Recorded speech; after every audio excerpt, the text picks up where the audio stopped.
우리가 복음서인 마태복음, 마가복음, 누가복음, 요한복음 이 사복음서를 보면 우리 예수님께서 이 세상에 계실 때 행하셨던 많은 기적들 가운데 대표적인 것을 한 40여 가지를 기록해 놓고 있습니다.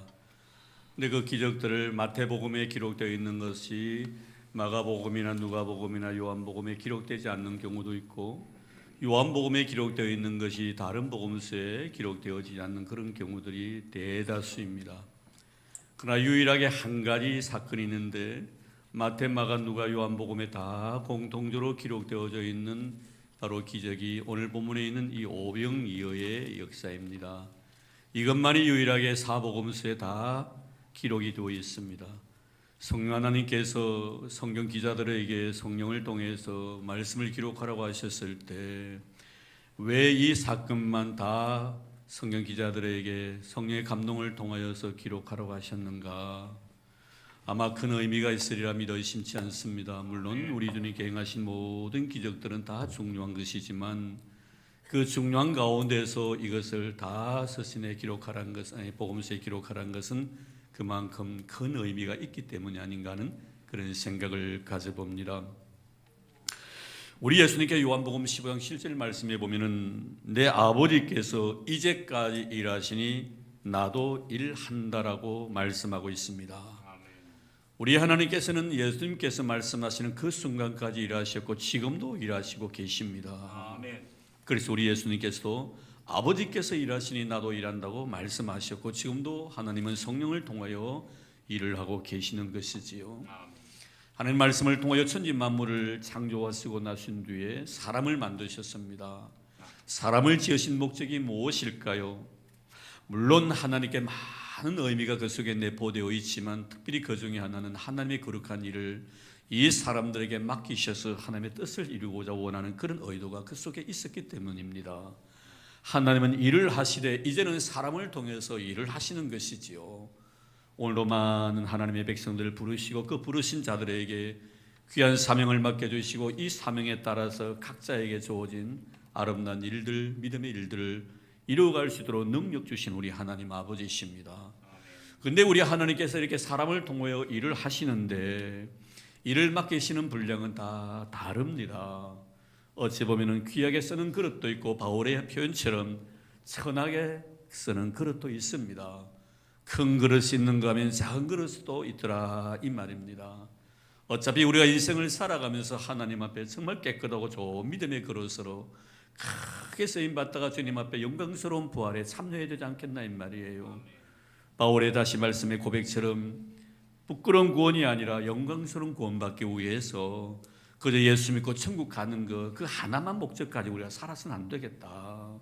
어차피 우리는 다 천국 가야 될 하나님의 거룩한 백성들이고 우리의 이름들이 다 하나님의 거룩한 생명록에 기록되어져 있는데 이제 내가 구원을 받을 것인가 받지 아니할 것인가에 대한 그런 염려 걱정들은 하지 않았으면 좋겠습니다. 우리 하나님은 약속하신 것을 신실히 지키시는 언약의 하나님이시기 때문에 이제 내가 나의 남은 생에 하나님 앞에 크게 쓰임받다가 귀한 것으로 깨끗한 그릇으로 하나님 앞에 서야 될 터인데 우리 하나님께서는 아무나 큰 일을 맡기시는 않더라. 그 큰 일을 맡기시는 분이 누구신가? 주님과 함께 손잡고 일하시는 분이신데 오늘 말씀을 통하여 우리는 이 겨우 아름다운 의미를 생각하면서 본문을 통해서 하나님은 일하시되 어떤 사람과 손을 잡고 일을 하시는가 하는 것을 생각하며 은혜를 나누고자 합니다. 우리 예수님에게는 12명의 제자가 있었지요. 항상 가시는 곳곳마다 늘 함께 있기를 원했고 있어 주기를 바랬던 세 제자 베드로와 야고보와 요한입니다. 편애를 해서가 아닙니다. 항상 같이 데리고 다니고 싶었던 제자들이었지요. 아주 특별한 하나님의 사랑을 받았던 그런 거룩 세 사람입니다. 그런 반면에 가룟 유다와 같이 하나님의 은혜를 저버린 채 스승을 배반하고 자기 욕망을 위해서 예수 그들을 언삼십에 팔아버렸던 그런 배은망덕한 제자도 없지 않아 있었습니다. 또한 그 중에는 어떤 특별한 일이 있었을 때 등장해서 하늘의 별과 같이 빛이 나는 다이아몬드 같이 빛이 나는 그런 활약을 보인 그런 제자들도 있었습니다. 그 중에 한 사람이 바로 오늘 본문에 나타나 있는 이 베드로의 동생이었던 안드레라는 사람입니다. 이 안드레라는 사람은 일을 하지도 아니한 것 같은데 자기 자신의 자리를 말없이 지키면서 조용히 일하는 그런 스타일의 사람입니다. 일을 하는지 안 하는지 모르겠는데 나중에 보니 일을 한 사람, 기도를 하는지 안 하는지 모르겠는데 나중에 보니 참 기도의 사람, 참 이런 사람, 이런 자가 바로 이 안드레 같은 사람입니다. 이런 자는 항상 공동체 속에 섞여 있으면서 자신의 존재를 드러내지 아니하고 자신의 자리를 묵묵히 지키는 자이지요. 우리가 성경 말씀에 보면 이 안드레의 활약상에 대해서 많이 기록해 놓고 있지는 않습니다. 딱 4번 나옵니다. 제일 먼저 보면은 마태복음 19절 20절에 보면 우리 예수님께서 제자를 부르실 때 제일 먼저 부름을 받았던 사람입니다. 원래 안드레는 세례 요한의 제자였거든요. 그러다 6개월 후에 우리 예수님이 등장하셔서 하늘나라의 귀한 복음의 메시지를 증거했을 때 그 말씀에 매료됩니다. 그리고 자기의 길을 다시 예수를 위해서 희생하기로 다짐하고 주님을 쫓아갔지요. 이때 주님께 그에게 나를 따르라고 했었을 때 성경 말씀에 보니 그 그물을 버려두고 예수님을 쫓았다라고 말씀합니다. 이것이 제일 먼저 기록되어 있는 내용이고요. 두 번째는 요한복음 1장 42절 말씀에 나오는데 그의 형이었던 베드로를 주님께 인도함으로 말미암아 이 베드로가 주님 앞에 신임을 받고 수제자가 되는데 일조했던 그런 인물이기도 합니다. 그리고 세 번째는 오늘 말씀에 기록이 되어 있는 오병이어의 사건에 등장했던 주인공이기도 합니다. 그리고 마지막 말씀은 요한복음 12장 20절에 22절까지의 말씀이 있는데 바로 이때 헬라인을 주님 앞에 인도했던 사람이기도 합니다. 이래보니 이 안드레는 참 전도를 잘한 사람 같아요. 자기 형도 전도하고 헬라 사람들도 주님 앞에 인도하는 이 모습을 보면서 이런 달란트가 주어진 사람이 아닌가 하는 그런 생각을 가지게 됩니다. 이렇게 보면 우리가 성경 어디를 보아도 안드레는 성경에 대한 많은 해박한 지식을 가지고 많은 사람들을 가르쳤다는 그런 내용도 없고 그 놀라운 하나님의 놀라운 능력 자체를 가지고 많은 사람을 치유했다는 그런 사역의 현장에 대해서도 전혀 우리에게 말씀해 주고 있지는 않습니다. 하지만 오늘 본문에 나오는 이 안드레에게서 배우는 점은 우리가 살아가는 신앙인으로서 어떤 한계에 부딪혔을 때 어떤 어려운 문제에게 내가 봉착했을 때 그 문제를 가지고 머리를 싸매면서 괴로워한 것이 아니라 그것을 주님께 가지고 와서 문제 해결의 실마리를 주 안에서 찾으려고 했다는 것, 이것을 우리는 이 안드레에게서 배울 수 있는 아름다운 점이에요. 공동체 안에서 나에게 어떤 어려운 문제가 주어졌을 때 그런 어려운 문제 때문에 괴로워하고 있는 형제를 위해서 희생을 각오하면서까지 뛰어들어서 그 문제를 해결해 주고자 하는 삶의 철학을 가진 자가 바로 안드레 같은 사람입니다. 내가 해결해야 될 문제를 내가 해결하지 못하니까 내 대신 네가 나의 문제를 해결해 주기 위해서 발벗고 나서는 사람 있지 않습니까? 이런 사람의 스타일이죠.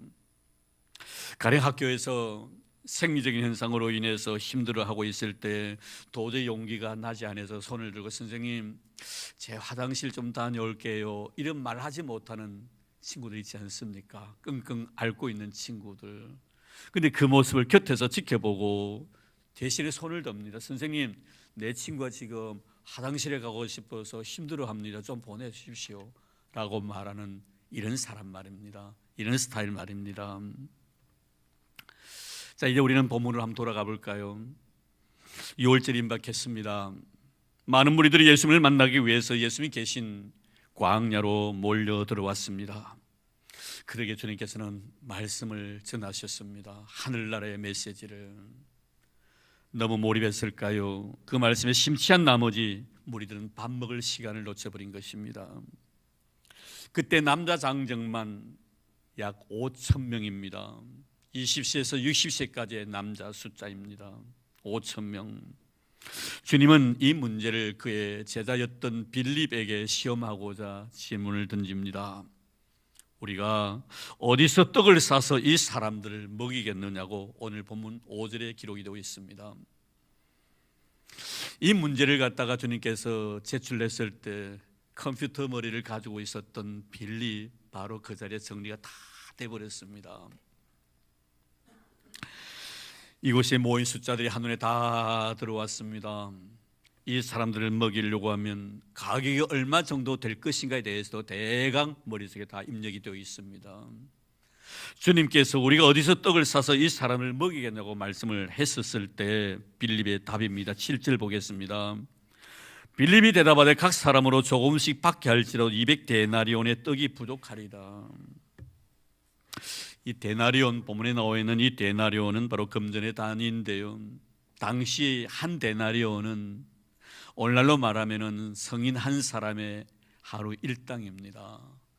그럼 오늘날 우리가 10만 원이 바로 하루의 일당이라면 200데나리온 같으면 약 2천만 원, 15만 원이 일당 같으면 3천만 원, 20만 원 일당 같으면 4천만 원 정도 될 겁니다.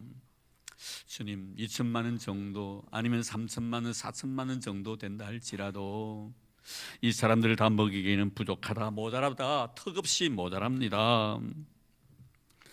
지금 빌립은 주님의 요구에 대해서 현재 상황으로 보아서 불가능하다라고 말을 합니다.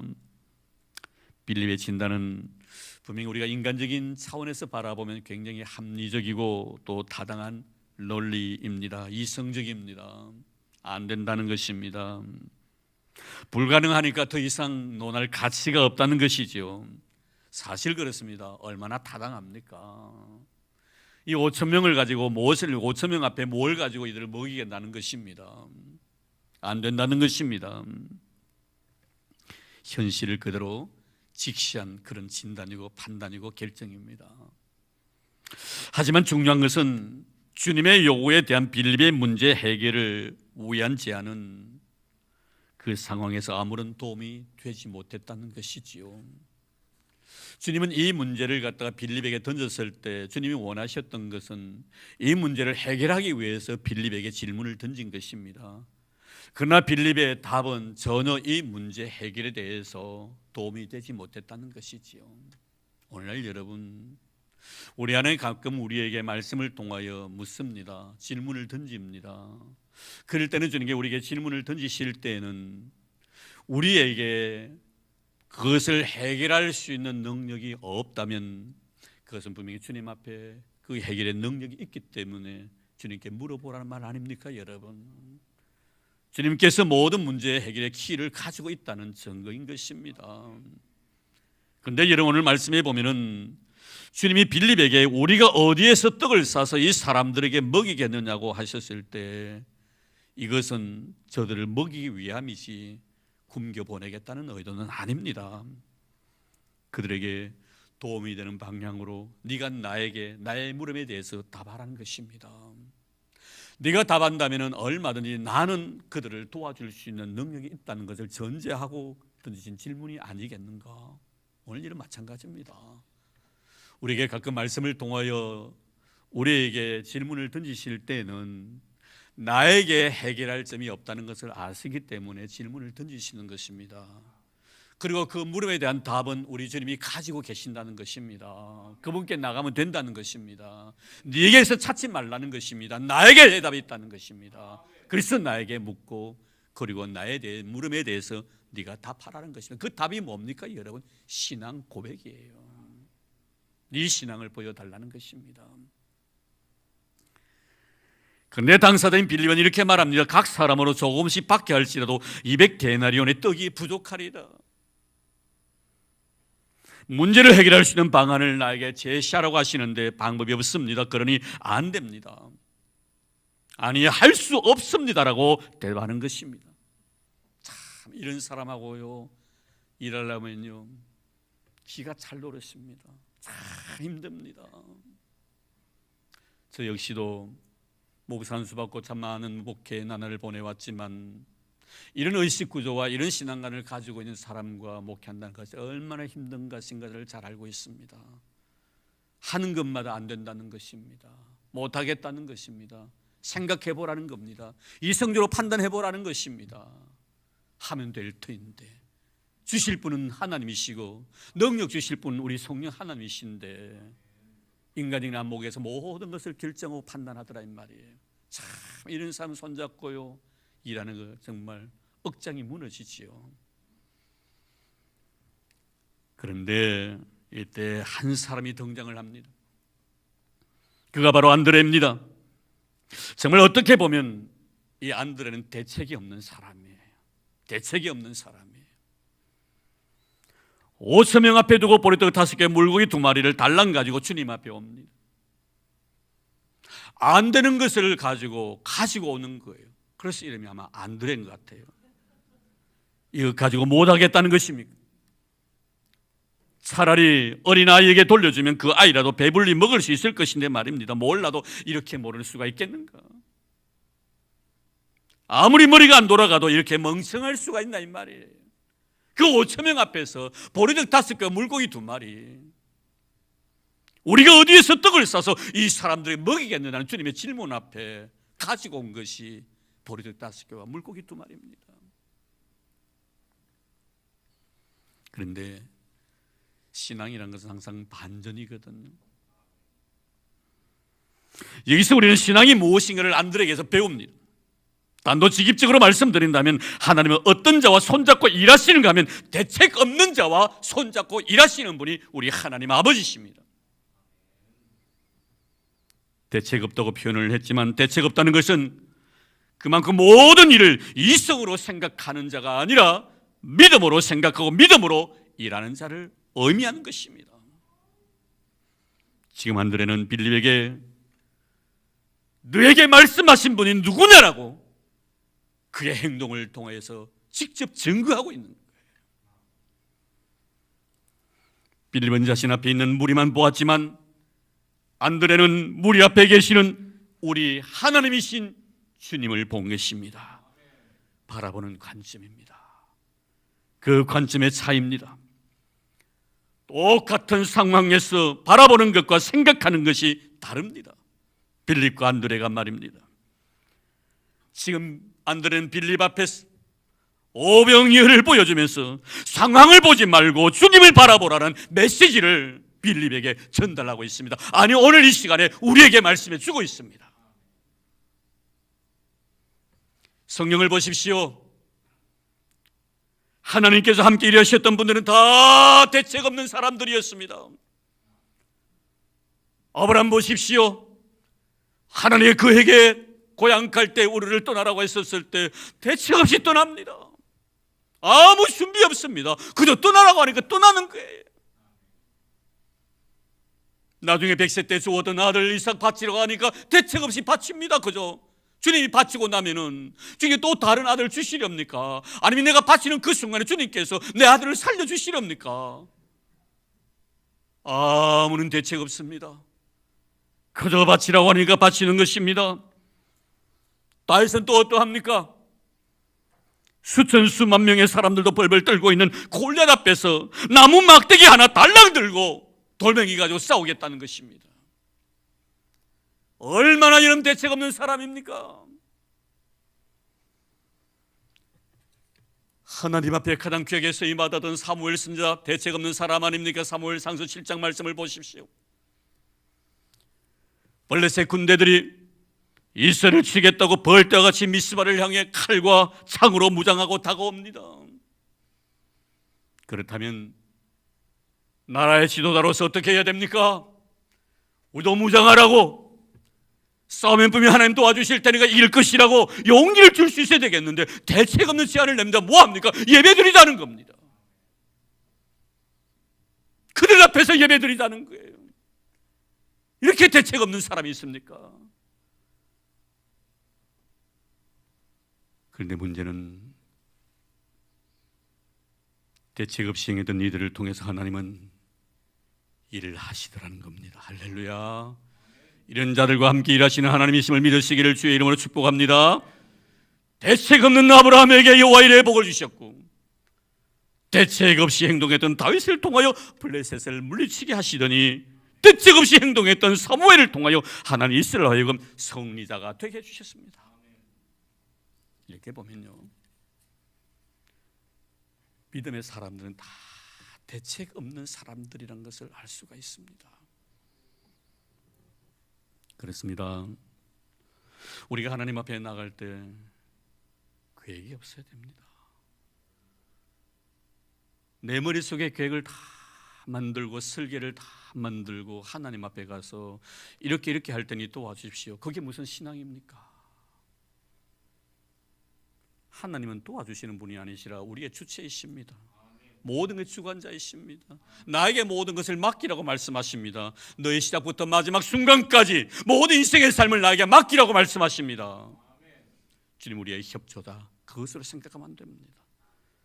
내 삶의 일부분의 협력자 정도로 생각하면 안 됩니다. 그분은 내 인생의 모든 삶의 주관자입니다. 할렐루야. 이런 하나님이심을 주의 이름 믿기를 주의 이름으로 축복합니다. 그렇습니다. 빌립 보십시오. 이미 계획을 가지고 주님 앞에 나갑니다. 200데나리온의 돈이 있어도 부족하겠구나 생각을 합니다. 계획 다 가지고 갑니다.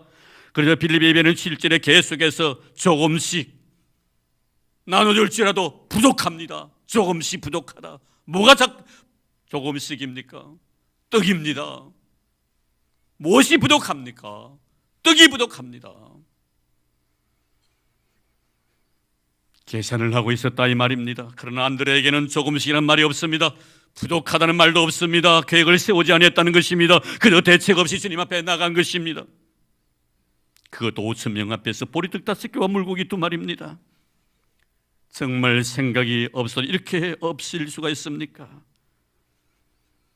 그런데 문제는 우리 주님께서 대책 없이 주님 앞에 다가섰던 이 안드레를 통해서 역사하시더라는 거예요. 오늘 여러분을 통해 하나님의 역사하심이 여러분의 신령한 영혼의 눈 속에 보여지기를 주의 이름으로 축원합니다. 누구를 통해서? 대책 없는 사람을 통해서.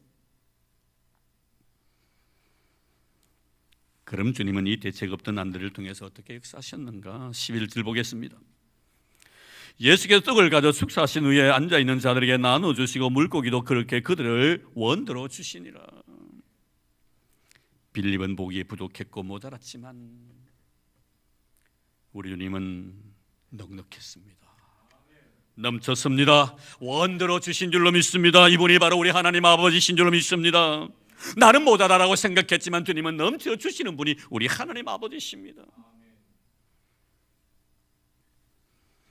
사랑하는 성도 여러분, 우리는 빌립처럼 머리로 주님께 나가는 자가 아니라 안드레처럼 가슴으로 다가서는 성도가 다 되기를 주의 이름으로 축원합니다. 이런 자를 통해 일하신 우리 주님, 그리고 오병이어를 통해 주시는 영적 의미를 한번 생각해 보고자 합니다. 오병이어 가치로 따지면 별 볼로 없는 것입니다. 그 당시 극빈한 자들의 한 끼 식사 정도였으니까요. 부자의 한 끼 식사가 아니라 극빈하게 가난한 자의 한 끼 식사입니다. 이 보잘것없고 가치도 없는 이것을 어린아이가 우리 주님께 바쳤다는 것입니다. 그런데 문제는 이것을 주님은 사용하셔서 거기에 모인 모든 자들을 배불리 먹게 하시고 12광주리나 남게 하셨다는 것 아닙니까? 여기서 우리에게 주시는 귀한 영적 교훈이 무엇입니까? 어떤 것이랄지라도, 아무리 사소한 것이랄지라도, 아무리 보잘것없는 것이랄지라도, 아무리 빈약한 것이랄지라도 그것이 하나님의 손에 들려졌을 때 그것은 너무나 주님께는 귀한 가치로 인정해 주신다는 사실입니다. 나는 가치를 인정하지 아니했지만 아무것도 아닌 그것이 주님의 손에 맡겨졌을 때 주님은 그것에 무한한 가치를 인정해 주신다는 것 아닙니까? 작지만 작은 것을 소중히 여기신 우리 주님, 왜 그럴까요 여러분? 주님 앞에 가지고 나온 그것은 그저 가지고 나온 것이 아니라 믿음의 쇠에 의해서 가져 나온 것이기 때문에 그런 거예요. 믿음이 없이는 하나님을 기쁘시게 하지 못하나니, 하나님을 기쁘시게 해드릴 수 있는 유일한 길은 믿음밖에 없습니다. 믿음으로 바쳤기 때문입니다. 오늘도 여러분의 자신의 생 속에서 내 자신이 생각할 때 아무 가치 없는 것이라 생각이 될지라도 그것을 믿음으로 하나님 앞에 바친다면 주님은 그것을 너무 귀한 것을 여기신다는 사실을 잊지 마시기를 바랍니다.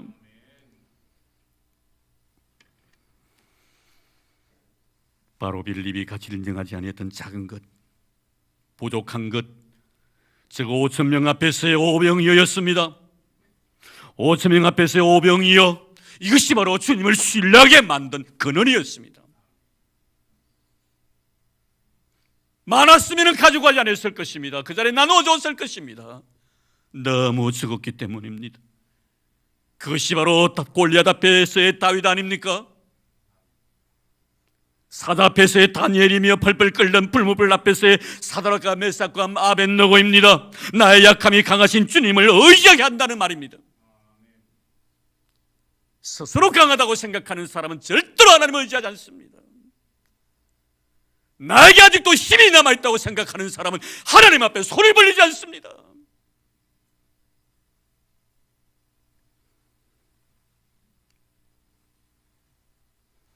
오천명 앞에서 오병이어 주님을 의지하게 만든 원인을 제공한 것입니다. 결국 오병이어는 5,000명을 부끄럽게 했습니다.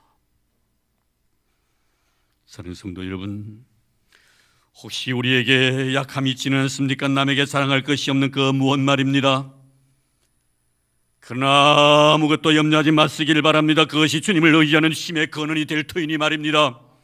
보십시오. 안드레가 가지고 있던 자그마한 것이 주님을 향한 믿음의 근원이 되었고, 그것이 빌립의 거대한 세상적인 지식과 상식을 무너뜨리는 힘이 되었습니다. 바울은 자기 자신의 약함,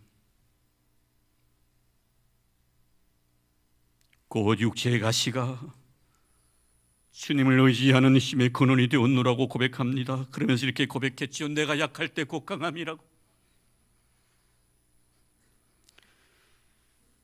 이제 말씀을 맺으려고 합니다. 주님께 일하시는 방법이 무엇입니까? 5,000명 앞에서 오병이어를 가지고 대책 없이 주님께 나아가 도우심의 손을 내밀었던 안드레와 같은 자를 통해서 우리 하나님 일하십니다. 주님은 5,000명 앞에서 오병이어를 가진 자의 심정으로 나의 약함을 인정하면서 동시에 하나님의 놀란 무한한 능력을 신뢰하는 자, 나의 약함을 인정하는 동시에 하나님의 무한한 능력을 신뢰하고 인정하는 자를 통해서 역사하시는 하나님이십니다. 사랑하는 성도 여러분, 지금 이 시간에 우리 주님께서 우리에게 요구하시는 것은 빌립이 제시한 200데나리온이 아닙니다. 안드레가 가지고 온 오병이어입니다. 나를 한없이 가난하게 만들 수 있는 그 무엇입니다. 나의 약함을 인정하게 하는 그 무엇입니다. 주님은 그것을 원하십니다. 200데나리온이 아니라 나를 가난하게 만들고 나를 약하게 만들고 나를 보잘것없는 존재를 인정하게 만드는 오병이어, 세상의 어느 누구도 가치를 인정하지 않는 내 자신, 그런 나의 연약함을 주님께서는 원하십니다. 바울의 고백처럼 약한 자를 택하셔서 강한 자를 부끄럽게 하시고 미련한 자를 선택하셔서 지혜로운 자를 부끄럽게 하시고 세상에 천하고 멸시받는 없는 것들을 택하셔서 있는 자들을 부끄럽게 하시는 주 여호와 하나님을 찬양합니다. 아무 육체라도 사랑할 것이 없게 하시기 위하여 오병이어를 가지고 5,000명을 부끄럽게 하신 우리 주님이십니다. 오늘도 주님께서 우리 성도 여러분들과 우리 교회 원하시는 것은 바로 이것입니다. 하나님이 일하십니다. 내가 해야 될 일은 아무것도 없습니다. 그분의 일하심에 아멘으로 받아들일 뿐입니다. 영원토록 우리 교회와 우리 성도를 위해서 일하실 우리 주님, 그분을 찬양합니다. 오늘 약한 자를 택하셔서 강한 이를 부끄럽게 하셨던 오병이어의 놀란 역사를 통해서 5,000명을 먹이신 우리 주님을 찬양합니다. 그분은 바로 우리의 하나님이십니다. 할렐루야. 이런 은혜가 있기를 주의 이름으로 축원합니다. 하나님 감사합니다. 고맙습니다.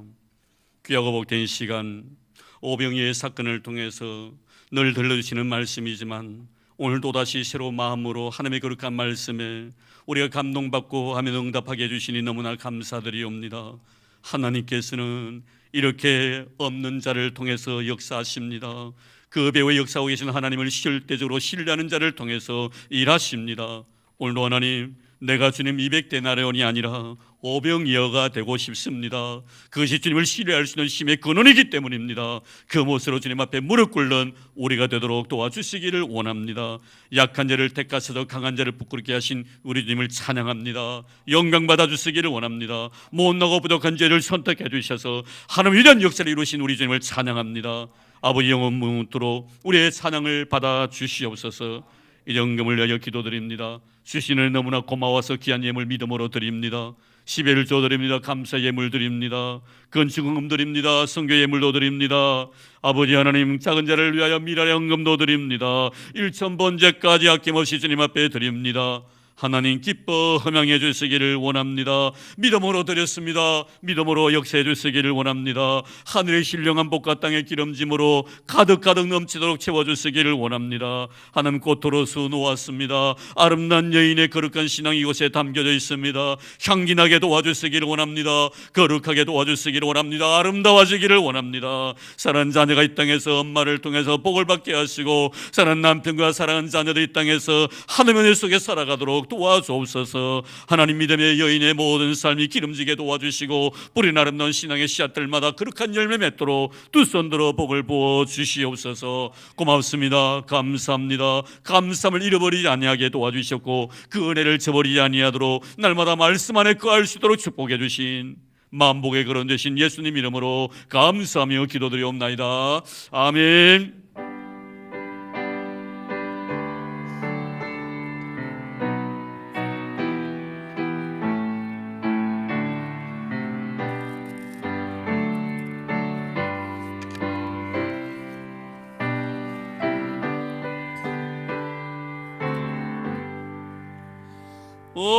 어려운 일 당할 때 나의 믿음 적으나 의지하는 내 주를 더욱 의지합니다. 세월 지나갈수록 의지할 것뿐일세. 당해도 예수 의지합니다. 성령께서 내 마음 밝히 비춰주시니 인도하심 따라서 수만 의지합니다.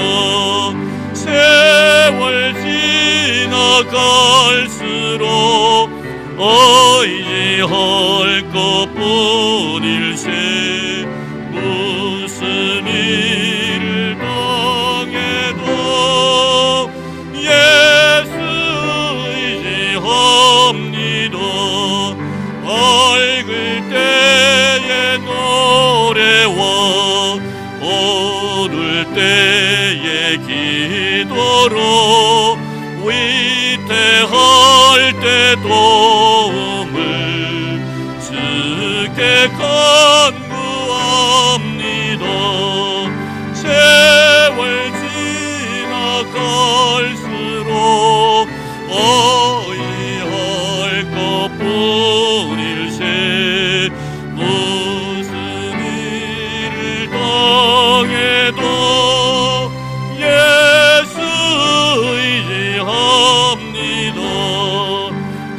생명이 있을 동안에 예수 의지합니다.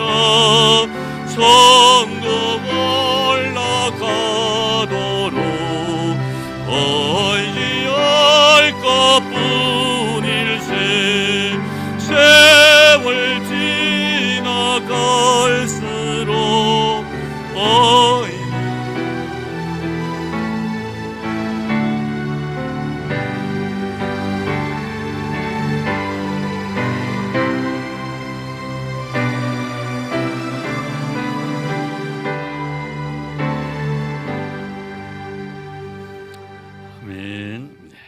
무슨 일을 당해도 예수님 의지하기를 바랍니다. 네, 교회 소식 알려드립니다. 주보 참고해 주시기를 바랍니다. 이번 주 수요일부터 사순절이 시작됩니다. 이번 경건 생활에 힘써 주시기를 바라고요. 특별히 새벽 제단에 많이 나오셔서 기도하는 점 되기를 바랍니다. 새벽 제단은 바로 여러분 경건의 척도입니다. 꼭 잊지 마시고요. 기도 생활에 힘써준 여러분 되기를 바랍니다. 그리고 이번 주 금요일은 또 이 설이 되어서 명절이 되어서 심야 기도회는 그때 휴회를 하겠고요. 토요일은 또 자유롭게 여러분 나오셔서 기도해 주시면 고맙겠습니다. 우리 장로님도 기도해 주셨습니다만 우리 사랑했던 우리 고 심정아 성도님 지난주 금요일 날 우리 하나님께서 그 영혼 부르셔서 세상을 떠나셨습니다. 우리 찬양대원이었는데요. 여러분 그 영혼을 위해서 기도 많이 해주시고 또 홀로 남기던 어머님을 위해서 기도해 주시기를 바랍니다. 예고란 잘 기억해 주시기 바랍니다. 자녀를 위한 기도회 2월 마지막 주 찬양 예배 시에 이 자리에서 할 겁니다. 여러분 자녀들 다 데려와 주시고요. 아마 다음 주 정도 되면 여러분 자녀를 위해서 모든 기도를 해야 될 것인가 하는 기도의 제목을 유물 다 나눠줄 겁니다. 그래서 기도 제목을 내주시면 우리 엘리야 중보 기도팀들이 그 기도 제목을 위해서 기도해 드릴 겁니다. 꼭 기억해 주시고 그날 우리 성도님들이 오실 때 자녀들 다 데리고 오시기 바랍니다. 그래서 머리 위에 안수하고 기도해 주시고 나이를 먹어 결혼한 자녀도 괜찮습니다. 다 오시기 바랍니다. 우리 저 뒤에 우리 주영희 집사님 맞습니까? 주영희 집사님? 네. 엄마 지양순 집사님 옆에 딱 앉아가지고 그날 기도 받으라고 알겠죠? 그날 다 가족들 다 나와서 어머니의 기도에 참여, 자녀를 위한 기도에 참여해 주시기를 바랍니다. 또 구체적인 강론을 다음 또 드리겠습니다. 그리고 3월 1일 날 여러분 달력에 꼭 동그라미 해놓고 무슨 날이죠? 무슨 날이죠? 전인적 치유 수양의 날이에요. 3일절이 아니고 3일절이 아니라 전인적 치유 수양의 날입니다. 그날에 여러분들 다 나오셔가지고 우리 저 감림산 기도원에 다 홀 빌려놨 예배실 빌려놨습니다.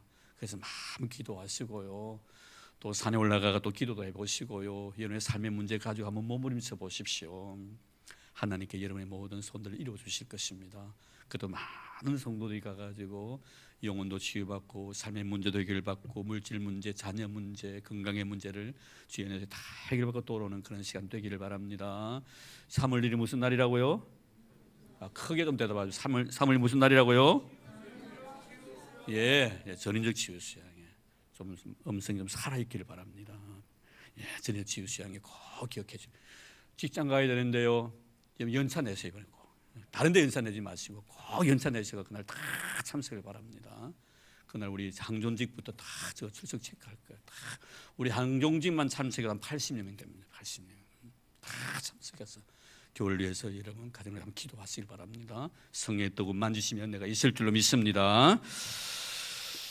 네, 우리 오늘 우리 성장로님께서 지난번 어머님 하늘나라에 보내고 감사하는 마음으로 김유자 권사님과 함께 떡을 준비하셨습니다. 우리 고마움의 표시로 박수로 보답합니다.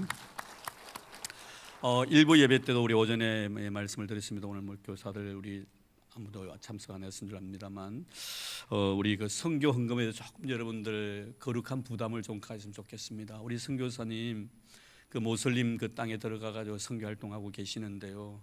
요새 보니까 선교금이 너무 약해가지고 계속 많이 났습니다. 선교사님이 내가 정심 한 달에 한 번씩 식사 한 끼 대접한다 생각하고요. 생명 걸어놓고 그 모슬림 들어가가지고 선교 사역하고 있는데 이런 많이 협조해 주시고 기도로 또 후원해 주시고요. 그래도 여러분의 마음의 부담은 세상적인 부담은 갖지 마십시오. 거룩한 영적 부담만 가지면 되니까요. 이런 선교금에 여러분 다 참여해서 하나님 나라 확장을 해서 정말 아름다운 씨바자는 여러분 되기를 바랍니다. 하나님 특별히 은혜를 베풀어 주시오. 우리 최대금 선교사님 날로 그 학교 난민 선교하는 학교가 자꾸 확장되어 갑니다. 이번에 또 교실 2개 또 만들었습니다. 정말 좋은 분 우리 성경길 시켜주셔가지고 이렇게 선교 활동하고 계시는데 우리 성도 여러분들이 많이 마음으로 도움을 질러서 후원해 주시면 고맙겠습니다. 그리고 우리 110주년 그 사진 촬영에 대해서 아마 지금 나옵니까 자막에? 있는데 110년사 발간을 위해서 우리 이 시간 예배 마치고 난 뒤에 우리 어디서 사진 찍으면 제일 좋겠습니까? 전 성도들 하면 사진을 계단에 밑에 가시지 마시고 바로 우리 들어오는 입구 계단에 쫙 둘러서시면 사진 촬영을 할 거예요. 지금 우리 교사들 다 우리 애들 다 마치는 모르겠습니다. 지금 예배 교사들 다 연락하시고 전도사님들 다 사진 촬영에 임할 수 있도록, 우리 식당 봉사하시는 분들 잠깐 손 내리시고 같이 찬양하고 들어갈 수 있도록 그러면 좋겠습니다. 좋은 역사를 한번 남겨야 되니까 우리 3월 1일 날 이 책자가 나와야 됩니다. 그래서 오늘 여러분 사진 촬영 꼭 다 참여해 주기를 바라고, 남녀 성교회 할렐루야 찬양단 안수집사회 권사회 우리 당회원들 지난번에 찍었습니까? 사진? 안 찍은 것 같은데 당회원들도 같이 사진에 참여해 주시면 좋겠습니다. 그리고 또 우리 일부에 이렇게 귀한 분 한 분 보내주셔가지고 저희들 이렇게 인사를 나누는데 새로운 가족요. 그런데 우리 2부 예배 시에 정말 귀한 분 다시 우리 교회 참석했습니다. 우리 인태성 권사님. 인태성 권사님 어디 계세요?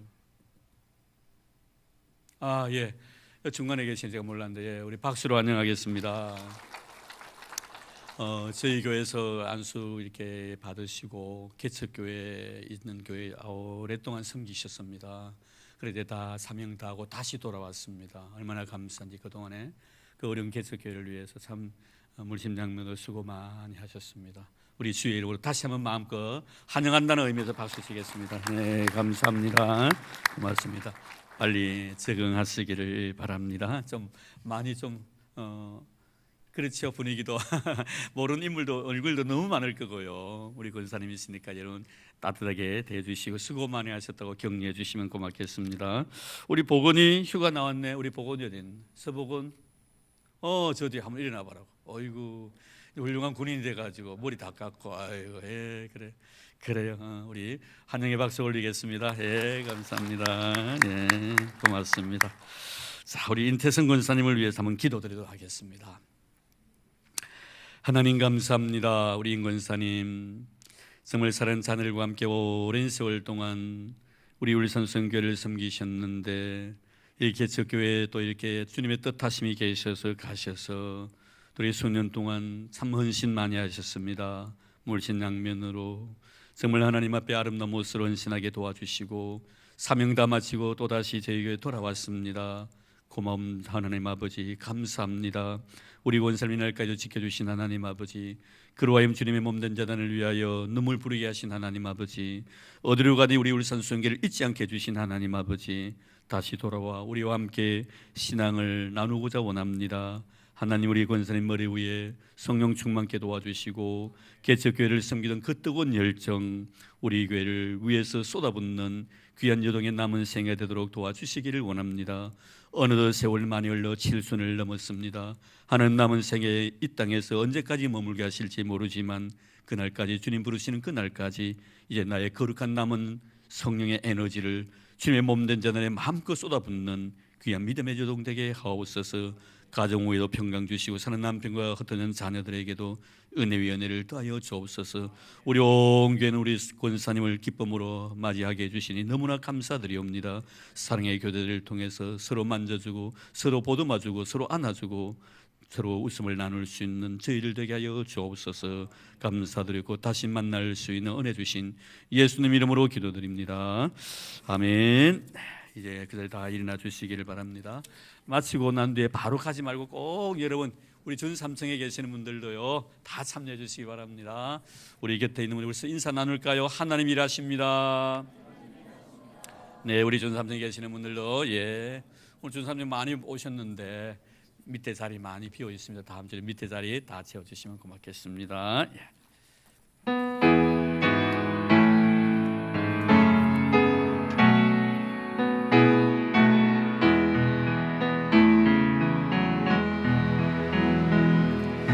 손 들고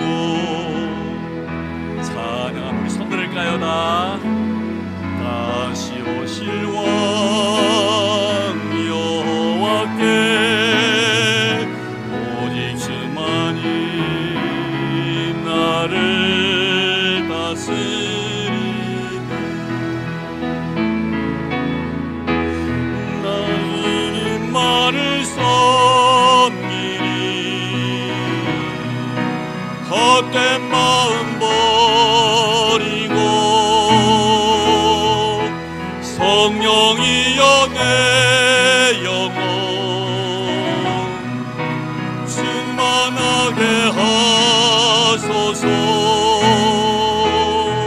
주님 앞에 내 생명 드리리라.